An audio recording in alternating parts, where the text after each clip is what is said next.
Hello wapendwa, habari zenu. Mwenye kipaji, mwenye kuhitaji, namba nitaweka hapo kwenye skrini yako, unicheki ili tuweze kufanya kazi.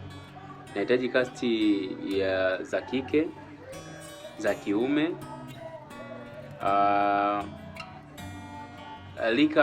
lika mbalimbali au lika zote niseme. Mama, mbibi, babu, mbaba, watoto, namna hiyo.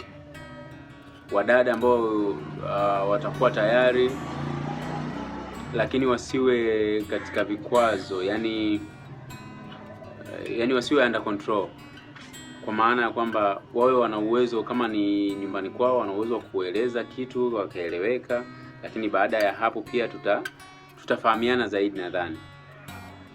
Lakini hiyo ni special kwa ajili ya kazi.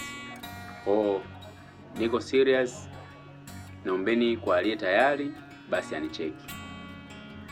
Hello.